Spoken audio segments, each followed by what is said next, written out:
Hey everyone, this is the fight analysis for the Beterbiev and Bivol fight with the focus on Beterbiev. So Beterbiev, if you don't know, he's got insane power with precision, he's very quick, and he has a very explosive hand.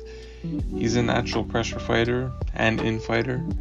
This is Bivol's favorite type of opponent because, it's so easy for him to manage distance and to just pick these guys apart, but Beterbiev he's really different because he's got a lot of stamina, he's got a lot of punching power, and he's a pretty smart guy. He's got very high fight IQ. So the very special thing that we should also focus on with Beterbiev is that he doesn't have too many tells when he throws the punch. A lot of guys, they throw back their hand,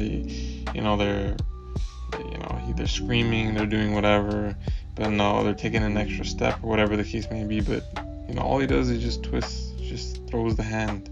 If you ever look at his fights, he just throws, he just moves his hip. There's no tell at all. He doesn't pull back his hand or nothing. It's crazy, and to generate that much power at such short distances, it's almost unheard of.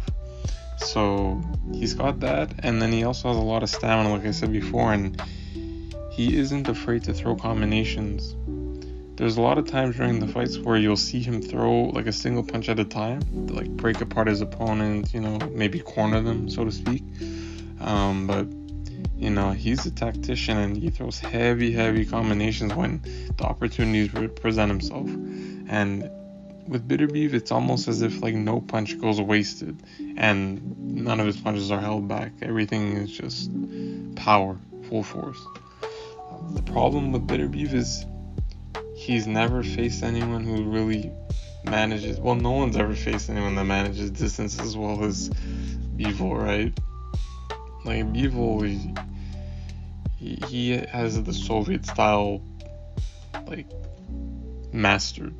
Like no one's like I can't recall anyone I've ever seen them do it at this level with such like an excellent like understanding of ring generalship, distance, counter striking, combinations, everything. Like he's got a tough fight for him, and if Bivol actually manages to like manage the distance and he bounces in and out and he circles to the right every time, it's gonna be very hard for Beterbiev to even get him on the ropes and even close in that distance. So to be honest, if Beterbiev doesn't find a way to close that distance and do damage on the ropes, I think he may just lose the fight just off of points though. And because there's no way Bivol's gonna fully commit to shots with one of the most dangerous power punchers and finishers in our current era, so there's no way. And there's always the chance where Bivol could get lazy, by not circling, by for whatever reason not managing the distance. He forgets to take his hop or whatever, which is super rare. I don't think he'll forget, but yeah. There's that, and that's the only other way I can see him really losing.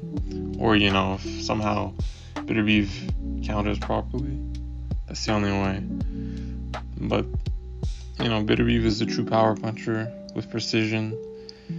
I've seen before, and, many like him. He can either break your guard or punch through your guard, and blocking isn't always enough. So if Bivol kind of underestimates that, he might regret that. So Bivol's gonna always have to be on the move. So how I see it playing out is 50-50. If Bivol doesn't manage the distance, and if he tries to block, and if he allows himself to be on the ropes, he might as well lose. Bivol might lose. But if Beterbiev could win if he does that. But if Bivol manages distance and he doesn't play around and doesn't commit too much to any of his shots, and he circles all the time, then I don't know, Beterbiev might just lose it. But at the end of the day, we'll only find out on fight night. So let me know what you guys think.